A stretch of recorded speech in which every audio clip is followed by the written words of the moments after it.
नमस्कार STC family. Videos like करताय ना? चला आधी लाईक करून घ्या. गणपती आणि फेस्टिव्ह सीझनमुळे एपिसोड टाकायला थोडा वेळ लागत आहे. चॅनलला आणखी सबस्क्राईब केलं नसेल तर नक्की सबस्क्राईब करा.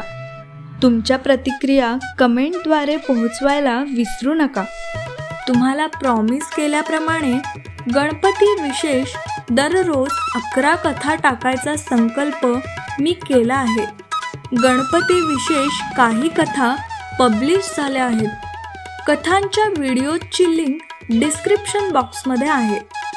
लहानांपासून मोठ्यांनी ऐकाव्या अशा या कथा आहेत, तर यावर देखील तुम्ही भरपूर प्रेम कराल अशी आशा आहे. सादर करीत आहोत कथेचा 69वा भाग, मीत आणि मायाच्या आयुष्यावरच्या गप्पा. बॉस, तुम्ही हे बघाच, रोजी आजोबांच्या रूममध्ये धावत येत म्हणाली. माया आणि मीत सिंगापूरला गेल्यापासून रोजी आजोबांची खूप काळजी घेत होती. तसेच सोशल मीडियावर त्या दोघांची काही पोस्ट येते का यावर देखील जाणीवपूर्वक नजर ठेवून होती. जर ते दोघे कुठे पब्लिक प्लेसमध्ये गेले तर त्या दोघांना कुणीतरी ओळखेल याबद्दल तिला खात्री होती आणि लोकांच्या कॅमेरामधून ते सुटणार नाही हे तिला माहिती होतं. आफ्टर ऑल, राजाध्यक्ष परिवारातील सदस्य हे इतके पॉवरफुल होते. तू खूप आनंदी दिसत आहेस रोजी. काहीतरी विशेष आहे हे नक्की. रोझीच्या हातातील आयपॅड आपल्या हातात घेत आजोबा म्हणाले. आजोबांनी आयपॅड स्क्रीन स्क्रोल केली. पूर्ण स्क्रीनवर मीत आणि मायाचे अम्युजमेंट पार्कमधले फोटोज होते. अम्युजमेंट पार्कमध्ये जमलेल्या ज्या लोकांनी त्यांच्यासोबत फोटोज काढले होते त्यांनी ते सोशल मीडियावर पोस्ट केले होते. त्यानंतर बऱ्याच लोकांनी ते फोटोज शेअर केले. मला वाटतं त्या दोघांना फक्त थोड्या पुशची गरज होती. त्यांना आपण सिंगापूरला पाठवलं आणि बघ त्याचे परिणाम, आजोबा हसत बोलले. त्या दोघांचे ते फोटोज पाहून कुणालाही वाटलं असतं की ते एकमेकांच्या किती प्रेमात आहेत. मला वाटतं तुमचा प्लॅन बरोबर काम करत आहे बॉस, रोजी स्मित हास्य करत म्हणाली. ज्या मीतला तिने लहानपणापासून पाहिलं होतं, त्याचा सांभाळ केला होता, तो मीत मायासोबत खूप आनंदी दिसत आहे हे पाहून रोजीला देखील छान वाटत होतं.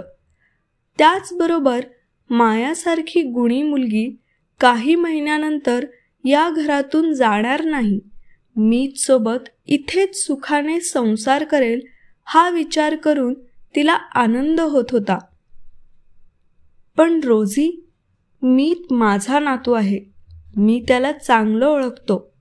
त्याच्या मनात कधी काय येईल आणि मायासोबत आयुष्यभर राहण्याचा विचार कधी बदलेल हे सांगता येत नाही.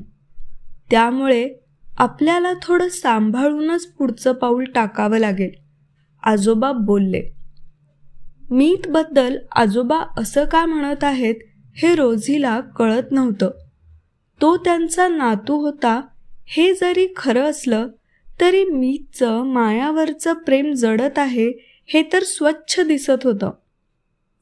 बॉस, तुमच्या नातवावर तुम्ही संशय घेत आहात का? रोजीने विचारलं. असेल कदाचित. इतका वर्ष बिझनेसमध्ये राहिल्याने कुणावरही लगेच विश्वास ठेवायचा नाही अशी मला सवयच लागली आहे असं मला वाटतं, आजोबा म्हणाले. पण जे काही असेल त्या दोघांवर बारीक लक्ष ठेवावं लागेल आणि लवकरात लवकर ते कशा प्रकारे एकत्र येतील यासाठी प्रयत्न करावा लागेल, आजोबा म्हणाले. रोजीने मान हलवून होकार दिला. अम्युजमेंट पार्कमध्ये केलेल्या राईड्स, ॲक्टिव्हिटीज आणि मीतसोबत घालवलेले प्रत्येक क्षण कुठेतरी जपून ठेवता येतील का असा विचार मायाच्या मनात डोकावून गेला. संध्याकाळ होत होती. सूर्य मावळत होता आणि पार्कभर दिवे लागले होते. सगळीकडे हसणारे चेहरे, रंगीत फुलं आणि सिंगापूरच्या आकाशातला लालसर प्रकाश यामुळे वातावरण अधिकच सुंदर झालं होतं. पार्कमध्ये अजून ते आणखी थोडा वेळ फिरले. सिंगापूरचं शांत वातावरण, गार वारा आणि सभोवतालचं रोमांचक दृश्य पाहून त्यांचं मन प्रसन्न झालं होतं. त्या दिवसाचा शेवटही विशेष असणार होता. जेव्हा त्यांनी पार्क सोडलं, डिनरसाठी ते एका प्रसिद्ध रेस्टॉरंटमध्ये गेले. मीतने त्याचंही बुकिंग आधीच करून ठेवलं होतं. त्या रेस्टॉरंटमध्ये त्यांच्यासाठी खास टेबल सजवलेलं होतं. रेस्टॉरंटचं वातावरण खूपच मोहक होतं. मंद प्रकाश, शांत संगीत आणि खिडकीतून दिसणारं सिंगापूरचं सुंदर शहर यामुळे त्या रात्रीचं दृश्य अगदी स्वप्नासारखं वाटत होतं. दोघेही थोडे थकले होते, पण एकमेकांसोबतची हा वेळ त्यांच्यासाठी अत्यंत विशेष होता. त्यांनी डिनर ऑर्डर केलं. डिनर येईपर्यंत त्यांनी गप्पा मारायला सुरुवात केली. आजचा दिवस खूप सुंदर होता. तुझ्यासोबत प्रत्येक क्षण म्हणजे एक नवीन अनुभव आहे, मीत मायाला म्हणाला. खरंय, आजच्या दिवशी मला खूप गोष्टी शिकायला मिळाल्या, माया बोलत होती. तू मला आज खूप मोठं धाडस शिकवलंस. तुझ्यामुळे मी हे सगळं करू शकले, माया मीतकडे पाहत म्हणाली. हा खरंच एक अविस्मरणीय दिवस होता. आपलं आयुष्यही असंच रोमांचक असावं, माया स्वतःशीच म्हणाली. पण मीत, हे सगळं तुला कसं सुचलं? सिंगापूरमध्ये येऊन या गोष्टी कराव्यात हे तुला सुचलं याचं देखील मला आश्चर्य आणि कौतुक वाटतं, माया म्हणाली. मीतने मायाकडे पाहिलं. माया, तुला आज अम्युजमेंट पार्कला घेऊन यायचे माझे 2 हेतू होते, मीत बोलू लागला. पहिला हेतू तर हाच होता की लाईफ पार्टनर बाबतीतची तू तुझी जी विशलिस्ट माझ्यासोबत शेअर केली होती त्यातली एक गोष्ट ही पार्टनरसोबत ॲडव्हेंचर करायची होती. ती मला पूर्ण करायची होती आणि ती झाली देखील असं मला वाटतं, मीत म्हणाला. आणि आणखी एक हेतू म्हणजे माझ्या लहानपणी मला मिळालेली एक शिकवण मला तुझ्यासोबत शेअर करायची होती, मीत बोलत होता. मीत तिच्या पुढे मोकळा होत आहे हे पाहून तिला छान वाटत होतं. ही गोष्ट त्यावेळची आहे जेव्हा माझे आई-वडील नुकतेच अपघातामध्ये वारले होते. त्यांच्या निधनानंतर मी खूप घाबरलो आणि एकटा पडलो होतो. काही जवळचे लोक, मीडिया यांनी मला त्यांच्या अपघाताबद्दलच्या प्रश्नांनी इतकं भंडावून सोडलं होतं की मला लोकांना सामोरे जायची देखील भीती वाटत होती. मी इतका डिप्रेशनमध्ये गेलो होतो की माझ्या परिस्थितीकडे बघून दादू मला अशाच एका ॲडव्हेंचर पार्कमध्ये घेऊन गेले. मी ज्यावेळी लहान होता तेव्हा आजोबांसोबत तो अशाच ठिकाणी गेला होता आणि ॲडव्हेंचर पार्क नंतरच्या ॲक्टिव्हिटीजनंतर ते मला असंच डिनरसाठी बाहेर घेऊन गेले होते. त्यांनी मला ज्या गोष्टी सांगितल्या होत्या मला त्या देखील तुला सांगायच्या आहेत. मला वाटतं तुला देखील त्या गोष्टी खूप मार्मिकपणे लागू होतील, मीत म्हणाला. मीत काय बोलत आहे हे माया लक्ष देऊन ऐकत होती. आपण इथे आल्यापासून जितकं काही बोललो आणि मी तुला जितकं ओळखतो त्यावरून मला वाटलं की तुझ्या मनामध्ये नेहमीच कुठल्या ना कुठल्या प्रकारची भीती असते. मीत जे बोलत होता त्यामध्ये तथ्य होतं. तिने मान हलवून मी जे म्हणत आहे त्याला समर्थन दर्शवलं. जसं की त्या दिवशी रेस्टॉरंटमध्ये राखीसमोर तू घाबरलीस. राजचा जेव्हा कधी विषय निघतो तेव्हा तू घाबरून जातेस. तुझ्या काकूंसोबत असताना देखील तू किती गोष्टी सहन केल्या आहेस. किंबहुना मी देखील जेव्हा विचित्र वागतो तेव्हा देखील मला काही न बोलता तू बऱ्याच वेळेस घाबरून गेलीस. मीत म्हणाला. हे झालं लोकांना घाबरण्याबद्दल. काही ठिकाणी मला असं वाटतं की तू नवीन चॅलेंज घेण्यासाठी देखील कचरतेस, थोडं घाबरतेस. मीत बोलला. मीत जे बोलत होता ते मायाला पटत होतं. पण मीत, तो माझा स्वभाव आहे. मला वाटतं की ज्या गोष्टी आपल्या हाताबाहेर आहेत त्या गोष्टीबद्दल आपण काय करावं ते मला कळत नाही, म्हणून मी शांत राहते. माया बोलली. मीतने काही सेकंद विचार केला आणि बोलू लागला. हो, तेच मला म्हणायचं आहे. आपण अनेकदा आयुष्यातल्या गोष्टींना घाबरतो कारण आपल्याला वाटतं की त्या आपल्या हाताबाहेर आहेत. पण आज जेव्हा आपण प्रत्येक राईड करून पाहिली तेव्हा एक गोष्ट तुला समजली असेल. जीवावर बेतेल अशी वाटणारी गोष्टसुद्धा एकदा करून बघितली की ती तितकी अवघड वाटत नाही. त्यातून खूप काही शिकायला मिळतं. आणि खरं तर हेच तर आयुष्य आहे माया. प्रत्येक गोष्ट एक राईड आहे. कधी आपण थरार अनुभवतो, कधी भीती वाटते, कधी सुरक्षिततेची भावना मिळते आणि कधी आपल्या क्षमतेचं परीक्षण होतं. पण शेवटी जेव्हा आपण त्या सगळ्याचा अनुभव घेतो तेव्हा आपल्याला समजतं की आपण खूप काही शिकतो. मला असं वाटतं की तू कधीही कुठल्याही गोष्टीला धास्तावून दूर जाऊ नकोस. त्या गोष्टीला सामोरे गेलं की मग ती गोष्ट भीतीदायक राहत नाही. माया लक्ष देऊन मीत जे बोलत होता ते ऐकत होती. तो जे काही बोलत होता ते त्याला जरी आजोबांनी समजावून सांगितलं असलं तरी ज्या पद्धतीने मायाला तो पटवून देत होता ते तिला आवडलं. जेव्हा तू रेस्टॉरंटचा बिझनेस स्टार्ट होईल तेव्हा कदाचित अशा अनेक गोष्टी तुझ्यासमोर येऊन थांबतील ज्याने तू खचशील.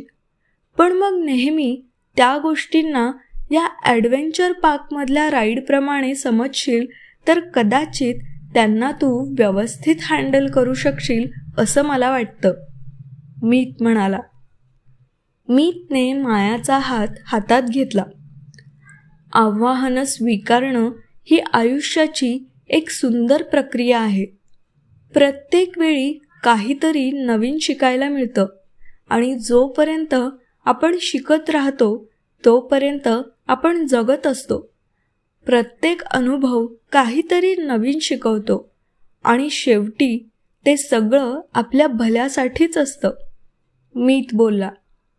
मीत जे काही बोलला ते अंतःकरणातून बोलत आहे हे मायाला जाणवत होतं. तिला इतकं छान आणि व्यवस्थित आजपर्यंत कुणी सांगितलं नव्हतं. आयुष्यामध्ये अशा प्रकारच्या मार्गदर्शकाची तिला नेहमीच गरज होती. ती मीतच्या येण्याने पूर्ण झाल्यासारखं तिला भासलं. काही सेकंद मायाने विचार केला. आजपर्यंत मी खूप वेळा भीतीमुळे मागे हटले आहे, काही गोष्टींपासून दूर पळाले आहे. पण आता असं वाटतं की आयुष्य हे फक्त धाडस करण्यासाठी आणि त्यातून शिकण्यासाठी आहे. तुझ्यासोबत असताना मला हे सगळं करण्याची हिंमत मिळते. माया म्हणाली. मी आता कुठल्याही गोष्टीला घाबरणार नाही, मायाने ठामपणे सांगितलं. आजच्या या ॲडव्हेंचर राईड्सनंतर मला असं वाटतं की मी काहीही करू शकते. आयुष्याचं प्रत्येक आव्हान, प्रत्येक राईड आता मला एक नवीन संधी वाटते. मायाच्या चेहऱ्यावर एक वेगळाच आत्मविश्वास दिसत होता. बरोबर आहे माया, हेच खरं आहे. जीवन ही एक राईड आहे. कधी आपण वर जातो, कधी खाली येतो, पण प्रत्येक वेळेस आपण नवीन काहीतरी शिकतो, मीत म्हणाला. त्यांनी ऑर्डर केलेलं डिनर आलं. डिनरनंतर ते दोघं रेस्टॉरंटमधून बाहेर पडले. घरी पोहोचल्यानंतर त्यांनी समुद्रकिनाऱ्यावर एक फेरी मारायचं ठरवलं. समुद्रकिनाऱ्याच्या वाळूतून चालताना रात्रीचं शांत आणि सुंदर वातावरण त्यांच्या मनाला मंत्रमुग्ध करत होतं. वाऱ्याची थोडीशी गार हवा त्यांना प्रसन्न वाटत होती.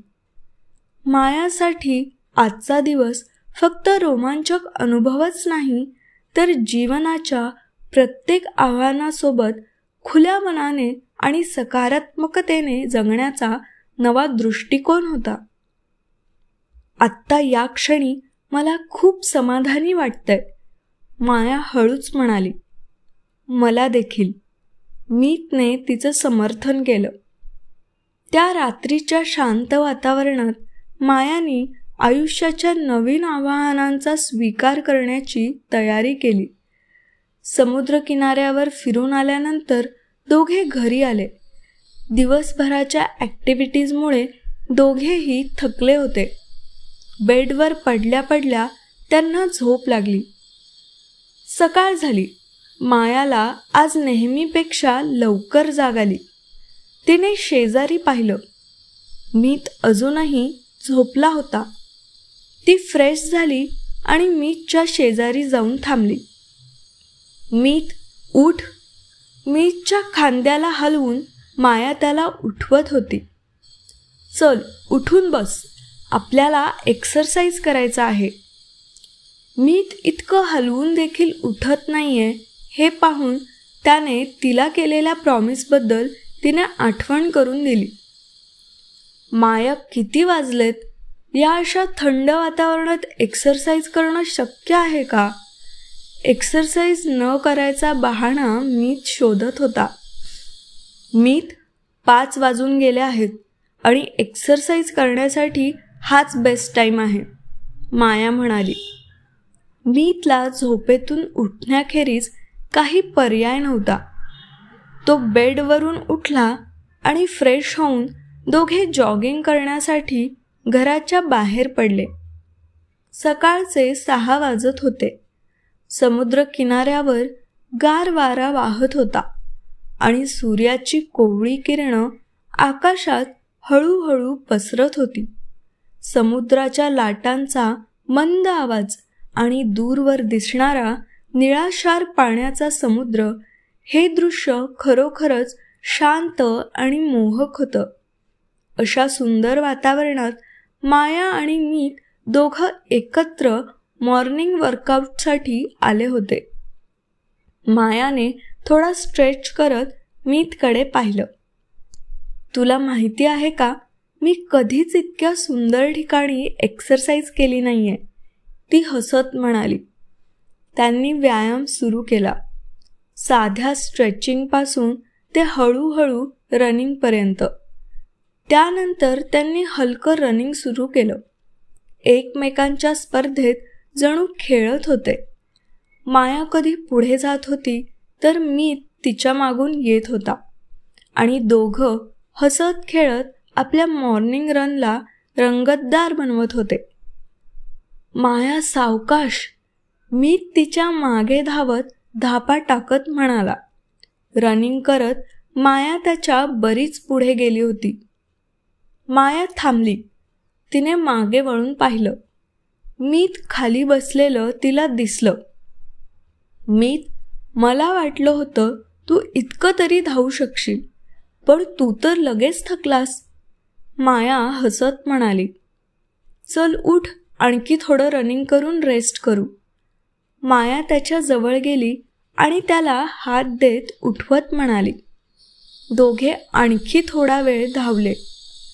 समुद्राच्या जवळ असणं, समुद्राचा गार वारा अंगावर घेत एक्सरसाइज करणं हा त्यांच्यासाठी एक नवीन आणि ताजा अनुभव होता. दोघांनी एकत्र काही व्यायाम प्रकार केले. दोघं थोडा वेळ समुद्राकडे पाहत एकत्र उभे राहिले. मीतने आधारासाठी मायाच्या खांद्यावर हात ठेवला. वाऱ्याची झुळूक येत होती आणि त्या क्षणी त्यांच्यासाठी जगात फक्त ते दोघे आणि समुद्र पसरलेला निळाशार समुद्र होता. थोडा वेळ रेस्ट करण्यासाठी दोघं समुद्राच्या किनाऱ्यावर एका छोट्या खडकावर बसले. लहरींची मंद आवाज, शांत आणि ताजं वातावरण आणि एकमेकांच्या साथीने त्यांनी थोडा वेळ शांततेत घालवला. तू आयुष्यातले सर्वात सुंदर क्षण मला दिलेस, माया सौम्य आवाजात म्हणाली. माझ्यासाठी देखील हे खूप सुंदर क्षण आहेत. मला आठवत नाही इतका आनंदी मी आधी कधी होतो, मीत देखील तिला म्हणाला. इतक्यात मीतचा मोबाईल वाजू लागला. त्याने मोबाईल हातात घेतला. केविनचा कॉल येत होता. Hello sir, good morning. Call उचलल्यानंतर केविन म्हणाला. Morning Kevin. मीतने त्याला ग्रीट केलं. मार्क सरांनी आज तुमच्यासाठी सिंगापूरमधलं पर्यटन स्थळ दाखवायची अरेंजमेंट केली आहे, केविन बोलला. आज पूर्ण दिवस ते दोघे सिंगापूरमधले पर्यटन स्थळ पाहणार होते. मीतसोबत एक्सरसाइज करून मायाला छान वाटत होतं. त्या क्षणात तिला जाणवलं की मीत फक्त तिचा एक्सरसाइज पार्टनर नाही तर तिची प्रेरणाही आहे.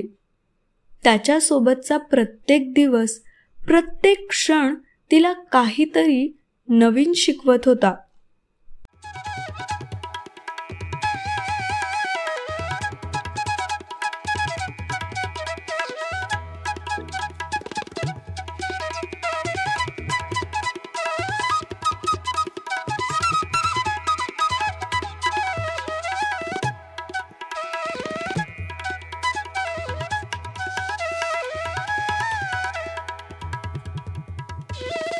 ही गोष्ट तुम्हाला कशी वाटली ते आम्हाला कमेंटद्वारे अवश्य कळवा.